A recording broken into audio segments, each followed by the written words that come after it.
Tea. Madam tea. வச்சிருங்க. Sir tea. Madam tea. Vanitha, madam tea. Coffee கிடைக்குமா? Coffee இருக்கு, ஆனா நல்லா இருக்காது. நல்லா இருக்காதா? ஏன்னா நம்ம கேண்டீன் காஃபி அவ்வளவு கேவலமா இருக்கும். டேய், கேண்டீன் கான்ட்ராக்ட் வேற ஆளுங்கிறதுனால உன் சௌரியத்துக்கு போட்டு கொடுப்பியா? பட போய் காஃபி எடுத்துட்டு வா போ. Sorry sir. ஓ, எடுத்துட்டு வரணும் சார். காயத்ரிமா, அவன் சொல்றதெல்லாம் கேட்காத. காஃபி உண்மையிலேயே ரொம்ப பிரமாதமா இருக்கும். இப்ப காஃபி வந்துடும், நீ சாப்பிடு. என்ன என்ன ரவி, என்ன பண்ணிட்டு இருக்க? அதெல்லாம் என்ட்ரி பண்ணிட்டு இருக்கேன் சார். ஒரு என்ட்ரி எத்தனை முறையா பண்ணுவ?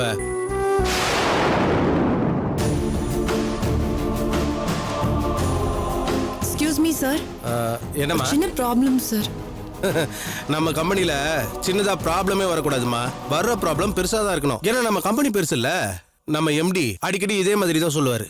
இந்த அமௌண்ட் டாலி ஆக மாட்டேங்குது.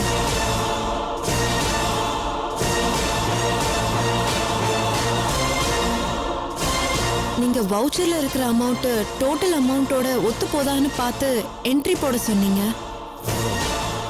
பட் இந்த வவுச்சரை பாருங்க, இதுல காட்டுற அமௌண்ட் வேற இருக்கு, டோட்டல் அமௌண்ட் வேற இருக்கு. ஓ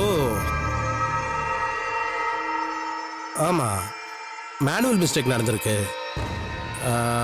சரி, நீ விடுமா. நீ வவுச்சர்ல இருக்க அமௌண்ட்டையே என்ட்ரி பண்ண. உனக்கு முன்னாடி இருந்தவர் இதை பார்க்காம செஞ்சிட்டாரு. நான் அப்புறமா அதை கரெக்ட் பண்ணிட்டு உனக்கு அனுப்புறேன். நல்ல வேலைமா நீ கவனிச்ச. இதெல்லாம் மேனேஜர் காதுக்கு போயிருந்ததுன்னா அவர் செம்ம கத்திருப்பாரு. சரி, நான் பார்த்துக்கிறேன். நீ வேலையை பார்.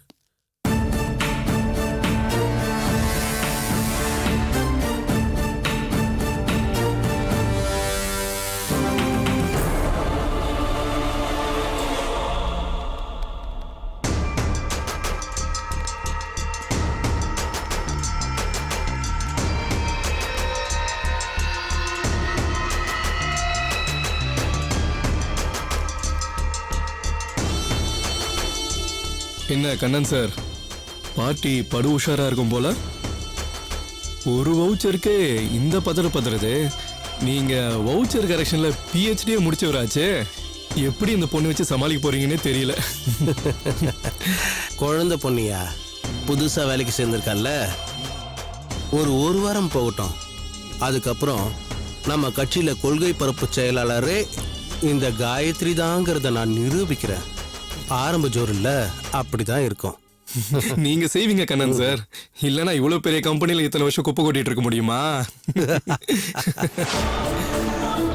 குப்பை தான் ஏன் கொட்டிக்கிட்டு இருக்க? கரன்சி குப்பை.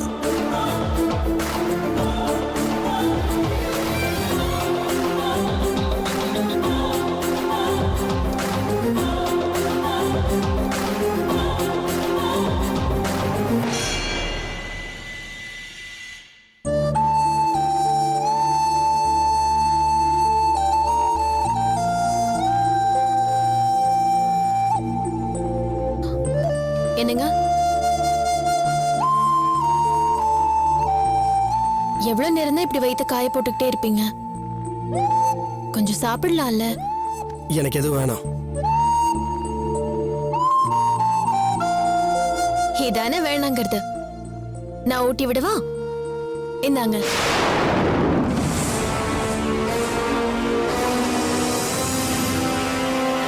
நான் ஊட்டி விடுறதுல என்னங்க தப்பு? நீங்க தொட்டு தாலி கட்டினவங்க பொண்டாட்டி தானே. நான் ஓட்டி விட்டா என்ன ஆயிட போகுது? லுக், நீ எனக்கு பொண்டாட்டியும் கிடையாது, நான் உனக்கு கட்டினது தாலியும் இல்ல. போர் அடிக்குது சூர்யா. என்ன இதெல்லாம்? நீங்க இல்லன்னு சொன்னாலும் இது தாலி தான். நீங்க வேண்டான்னு சொன்னாலும் நான் உங்க பொண்டாட்டி தான். எதுக்கு இந்த தேவையில்லாத டிராமாலாம்? யோசிச்சு பாருங்க. நைட் ஃபுல்லா குடிச்சிட்டு பகல் ஃபுல்லா எதுவும் சாப்பிடாம இருந்தா வயிறு எரியும், அல்சர் வரும், அப்புறம் ஆபரேஷன் பண்ண வேண்டிய சிச்சுவேஷன் வரும். உங்க வைஃபை இது எனக்கு எவ்வளவு பெரிய நரக வேதனையை கொடுக்கும் தெரியுமா? ஏய், என்ன நினைச்சிட்டு இருக்க நீ உன் மனசுல? நீ இப்படிலாம் பேசினா நான் உன்னை ஏத்துப்பே நினைச்சியா? இதுதானே வேணாங்கிறது. இனிமே புதுசா ஏத்துக்கு என்ன இருக்கு? ஏய், என்ன வளர்ற? எதுக்கு சூர்யா இந்த வீராப்பெல்லாம்? நீங்க காலையில சாப்பிடாததுனால நானும் காலையில இருந்து சாப்பிடாம தான் இருக்கேன். எனக்கு பசிக்குது. அட்லீஸ்ட் எனக்காகவாது சாப்பிடுங்களேன். இந்தாங்க. நீ பட்டி கடந்து செத்தாலே எனக்கு கவலை இல்லை.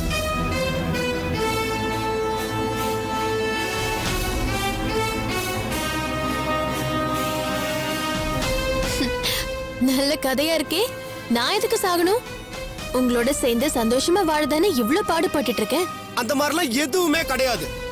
நீ நினைக்கிற மாதிரியோ எங்க அப்பா அம்மா கனவு காண்ற மாதிரியோ அந்த மாதிரிலாம் எதுவுமே நடக்க போறது இல்ல. எல்லாமே மண்ணோட மண்ணா போகுது. இருங்க இருங்க இருங்க, எதுக்கு இப்படி கொடுமைக்கார மாமியார் மாதிரி பேசிட்டு இருக்கீங்க? கொஞ்சமாவது படிச்சவர் மாதிரி பேசுங்க. சூர்யா, நான் உங்களுக்காக பிறந்தவ. இது பூர்வ ஜென்ம புண்ணிய சூர்யா அப்படின்னு தான் நான் நினைச்சிட்டு இருக்கேன்.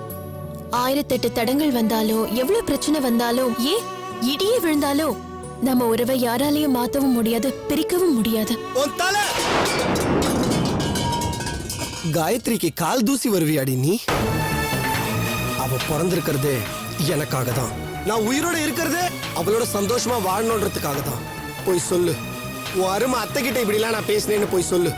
2 பேரும் கட்டி பிடிச்சு ஒப்பாரி வைங்க. என்ன விடு.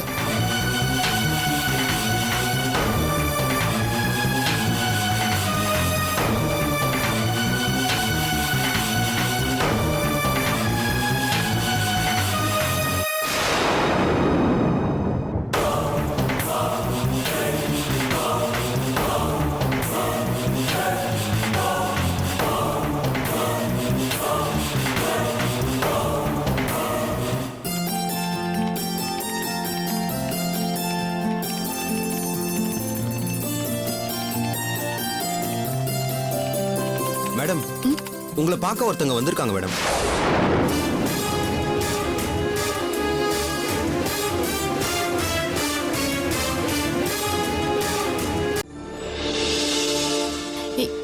யாரு?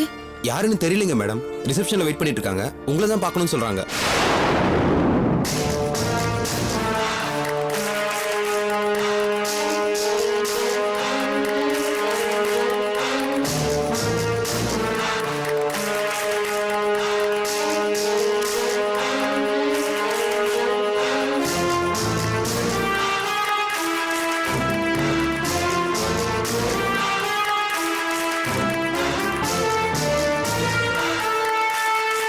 காயத்ரி, ஏகப்பட்ட விசிட்டர்ஸ் போல இருக்கு. நீ வேலைக்கு சேர்ந்ததுக்கு ஒரு நாள் ஒவ்வொருத்தர் வந்து வாழ்த்து சொல்லிட்டு இருக்காங்களா? சாரி சார், எனக்கே ரொம்ப குழப்பமா இருக்கு. ஆக்சுவலி நான் இங்க ஜாயின் பண்ண விஷயத்த யார்கிட்டயுமே சொல்லல. அததான் நேத்தே சொன்னியம்மா. ஒருவேளை உன்னோட ரசிகர் மன்ற ஆளுங்க நீ இங்க வேலைக்கு சேர்ந்துட்டேன்னு மவுண்ட் ரோட்ல ஃபிளெக்ஸ் போர்டு வச்சுட்டாங்களோ? சார் சும்மா சொன்ன. போய் பார்த்துட்டு வா. போமா.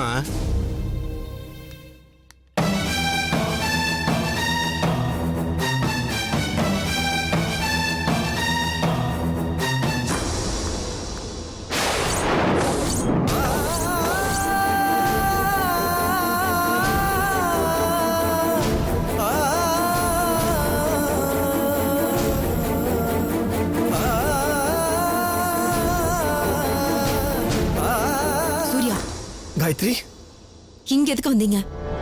உன்னை பார்க்கதான். உண்மை சொல்லணும்னா உன்னை பார்க்காம என்னால இருக்கவே முடியாது. நீ பேசுறது சுத்தமா சரியில்லை சூர்யா. சுப்பு தெளிவா எல்லாரும் முன்னாடியும் என்ன சொன்னான்னு கேட்டுட்டு தானே இருந்த. எதுக்கு நீ உன்னை நீயே அசிங்கப்படுத்திக்கிற? யார் என்ன சொன்னாலும் எனக்கு அதை பத்தி எல்லாம் கவலை இல்லை. என் மனசுல நீ தான் இருக்க. நீயும் என்ன விரும்புற விஷயம் எனக்கும் தெரியும். இருந்தாலும் என்ன விதியோ என்ன கர்மமோ நமக்குள்ள இந்த மாதிரிலாம் நடந்து போச்சு. பட் இப்பவும் சொல்றேன், உன் கழுத்துல நான் கட்டின தாலி ஒரு விதத்துல உன் மேல எனக்கு இருக்கிற உரிமையை நிலைநாட்டுற மாதிரி தான் எடுத்துக்கிறேன். ஒரு புண்ணாக்கும் இல்ல. நீ கட்டின தாலி எப்பவோ கோவில் உண்டியலுக்கு போயிடுச்சு. காயத்ரி, தாலின்னு சொல்றோம், சடங்குன்னு சொல்றோம், எல்லாமே ஒரு நம்பிக்கை மட்டும்தானே. என்னை பொறுத்த வரைக்கும் யார் என்ன சொன்னாலும் நீதான் என். இதை யாராலையும் மாத்த முடியாது காயத்ரி. லூசுத்தனமா பேசாத. நீ கட்டின தாலி என் கழுத்துல இல்ல.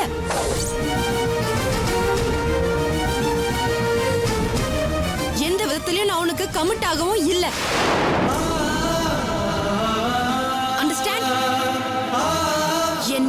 வரைக்கும் நீ வெறும் ஃப்ரெண்டா தான் இருந்த. இப்போ என் ஃப்ரெண்டோட ஹஸ்பண்ட். That's all.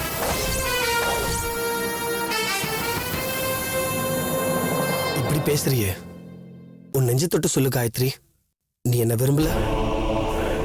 இல்ல காயத்ரி, நீ இல்லாம இருந்தா நான் செத்துருவேன் காயத்ரி.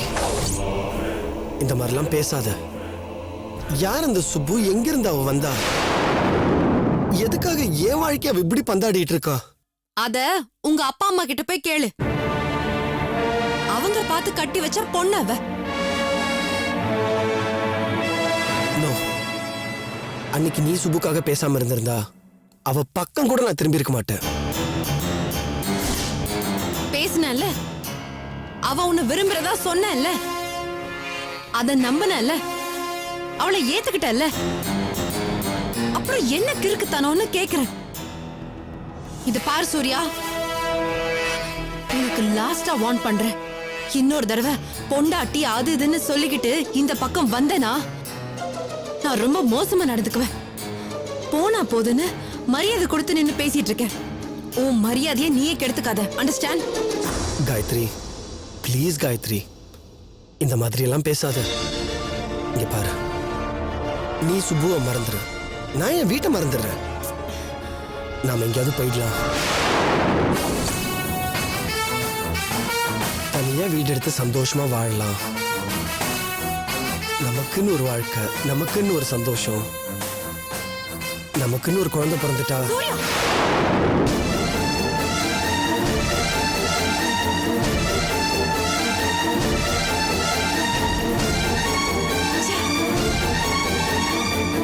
மரியாதையா போயிடு. இதுக்கு மேல இங்க நின்ன நான் செக்யூரிட்டியை கூப்பிட்டு வெளியே துரத்த வேண்டியது வரும்.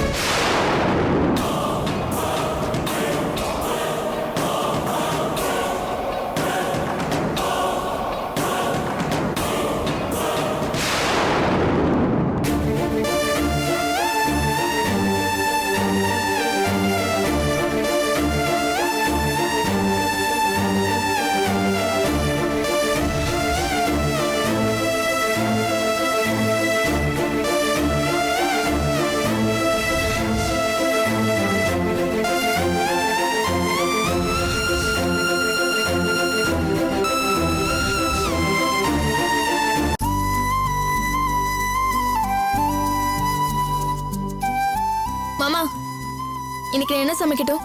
உன் இஷ்டம். நீங்களே சொல்லுங்க மாமா, உங்களுக்கு என்னெல்லாம் பிடிக்கும்னு லிஸ்ட் கொடுங்க. டெய்லி ஒரு ஐட்டமா செஞ்சு போடுறேன். நான் ரொம்ப பிரமாதமா சமைப்பேன்னு சொல்ல முடியாது, ஏதோ சுமாரா சமைப்பேன். எங்க அம்மா சொல்லுவாங்க, நம்ம யாருக்கு சமைக்கிறோமோ அவங்க மேல எவ்வளவு பாசம் இருக்கோ அந்த அளவுக்கு ருசியும் இருக்குமா. எனக்கு இதை தான் சாப்பிடணும் அதை தான் சாப்பிடணும்லாம் ஒன்றும் இல்லை. உனக்கு என்ன பிடிச்சிருக்கோ அதை பண்ணு, அதை சாப்பிட்றேன். சரி, உங்க நாக்க தொடைக்கிற அளவுக்கு காரசாரமா உங்களுக்கு வத்த குழம்பு வைக்கிறேன். அதே காரசாரத்தோட உருளைக்கிழங்கு பொரியல், அப்புறம் சுட்டாப்பளம். ஓகேவா? சரி மாமா, நான் போய் செய்றேன்.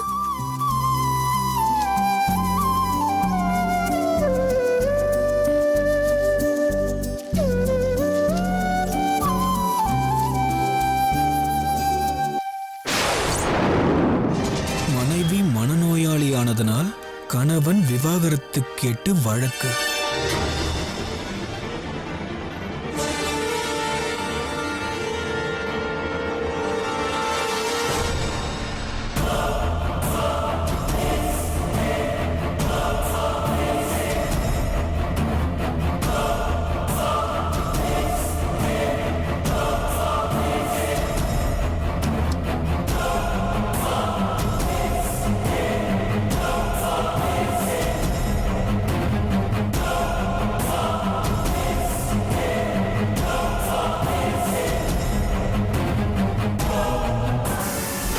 வாடா, வந்துட்டியா? இல்ல இப்ப என்ன உனக்கு? நீ நினைச்ச மாதிரி கௌரிய மனநோயாளி ஆக்கிட்ட எல்லாமே நீ நினைச்ச மாதிரி நடந்துருமா? இல்லையா பெண்ண, கௌரிய மட்டும் மனநோயாளி நீங்க என் மாமாவையும் அத்தையும் நம்ப வச்சுட்டேன்.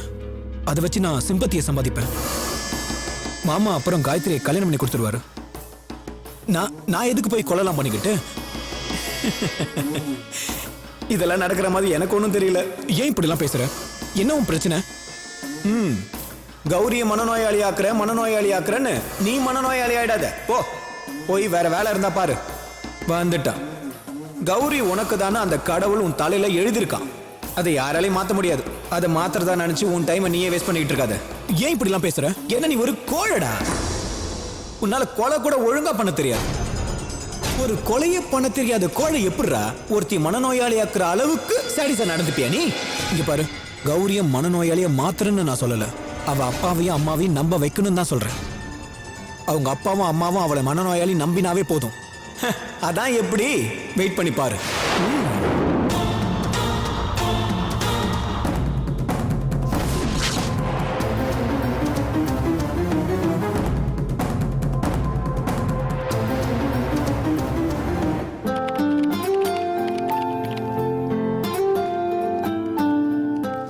அனிதா, கிளம்பலாமா?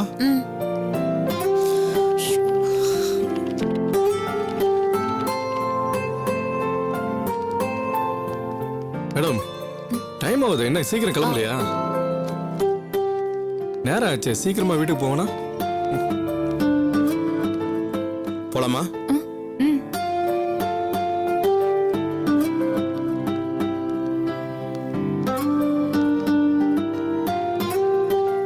நான் ட்ராப் பண்ணிடுறேன். ஓகே. இப்பதான் ஆபீஸ் முடிச்சு கிளம்பிட்டே இருக்கேன். அதை வந்துட்டு தான் இருக்கேன்.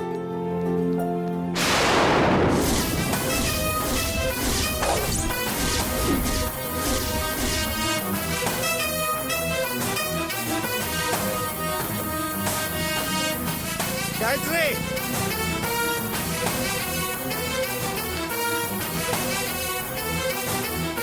ஏய், I love you, காயத்ரி. என்ன பாரு காயத்ரி, இப்படி இருக்கிறவனா நானு? இப்படி நாக்கிட்டியே. நியாயமா காயத்ரி நீ செஞ்சது?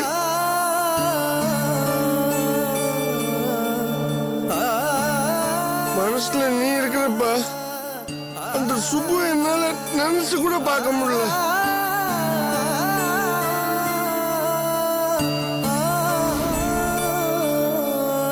உனக்கு நான் கட்டினதுக்கு பேர் தான் தாலி, அவளுக்கு கட்டினது பேர் போலி. என்ன புரிஞ்சுக்கேன் ப்ளீஸ். லுக் சூர்யா, நீ கட்டின தாலி என் கழுத்துல இல்ல, போதுமா?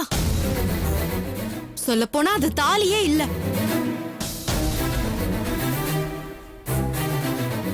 என்னை பொறுத்த வரைக்கும் அதுக்கு எந்த அர்த்தமும் இல்ல. அத நான் அப்பவே கோவில் உண்டியல்ல போட்டுட்டேன். முட்டாள் மாதிரி இப்ப உளறிட்டு இருக்காத. பேசுற காயத்ரி, நான் முட்டாள் இல்ல. இன்ஃபேக்ட் நான் முட்டாள்னா இந்த உலகத்துல காதலும் முட்டாள் தான். காதலிக்கிற எல்லாரும் முட்டாள் தான் அர்த்தம்.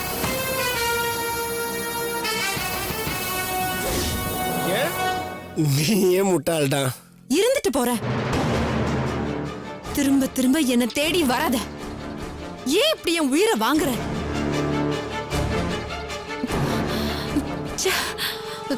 காயத்ரி போகாத.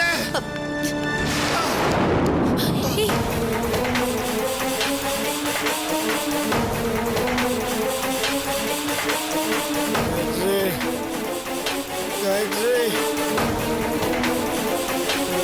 போகாது. காயத்ரி என் கூடவே வந்துரு. காயத்ரி, காயத்ரி போகாத. காயத்ரி, காயத்ரி, காயத்ரி, காயத்ரி. ஏய் சூர்யா, சூர்யா, காயத்ரி ப்ளீஸ் எழுந்துரு. காயத்ரி